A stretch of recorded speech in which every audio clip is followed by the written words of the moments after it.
नमस्कार दर्शकों, मैं हूं भगवती प्रसाद पुरोहित एडवोकेट और आप देख रहे हैं यूट्यूब का कानूनी ज्ञान चैनल। दर्शकों, कई बार यह होता है कि किसी व्यक्ति के द्वारा अपने खाते में किसी व्यक्ति को सकृशक बना दिया जाता है, अर्थात सहखातेदार बना दिया जाता है, लेकिन बाद में वह व्यक्ति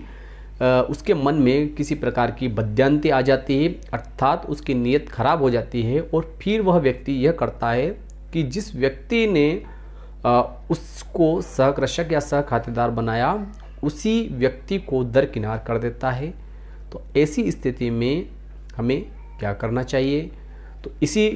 टॉपिक को लेकर आज का वीडियो मेरे द्वारा बनाया गया है। आपने अभी तक हमारे चैनल को सब्सक्राइब नहीं किया है और बेल आइकन को प्रेस नहीं किया है तो चैनल को सब्सक्राइब कर लीजिए, बेल आइकन को प्रेस कर लीजिए और इस वीडियो को फटाफट लाइक कर लीजिए।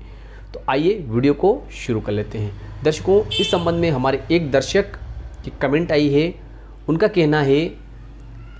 कि सर, हमारी माता की स्व अर्जित ज़मीन है, इसने खरीदी थी, उसके 1 साल बाद उसमें बेटी और बेटे का नाम दाखिल किया था, लेकिन अब बेटी माता को परेशान करने लगी है, खेती करने से रोक रही है। उसने माता को बताए बिना अपने बच्चों के नाम दाखिल करवाए हैं, तो माता बेटी और बच्चों के नाम हटवाना चाहती है, तो कानूनी उपाय क्या है। देखिए, मेरा ऐसा मानना है कि यह सबसे बड़ी गलती मैं इसको मानता हूँ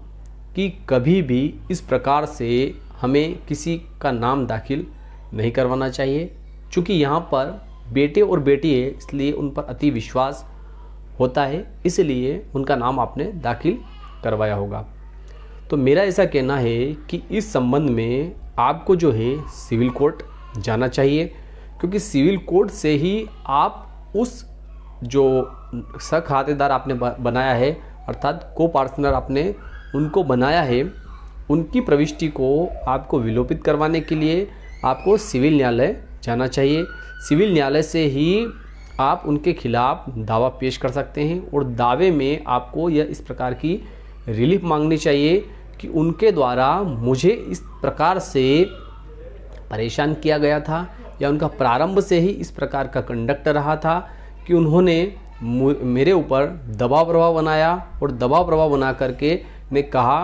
कि आप यह भूमि मेरे नाम पर करवा दो, मैं आपका खर्चा वहन करूंगी या आपको खाना दूंगी या आपको साथ में रखूंगी। लेकिन जब इस तरह का प्रलोभन दे करके मुझसे मेरी ज़मीन में नाम उन्होंने दर्ज करवा लिया, उसके बाद में भी उनके द्वारा मेरी कोई सेवा चाकरी नहीं की जा रही है, तथा साथ ही साथ उस भूमि में उनने अपने बच्चों के नाम भी अंकित करवा लिए हैं इससे,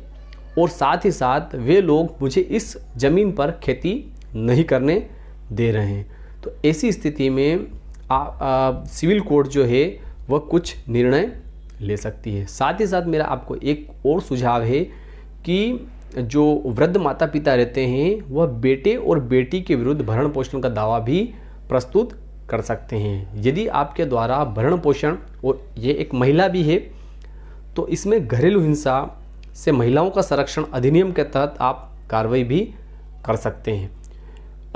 भरण पोषण के लिए और घरेलू हिंसा में से दोनों में से किसी एक प्रकार का दावा या दोनों प्रकार के दावे भी आप परिवाद जो है आप प्रस्तुत उस बेटी के विरुद्ध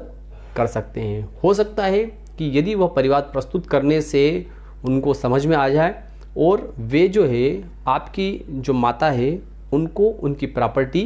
वापस कर दें। तो मैं विश्वास रखता हूं कि आपको दी गई जानकारी पसंद आई होगी। फिर मिलते हैं अगले वीडियो में, तब तक के लिए जय हिंद, जय भारत।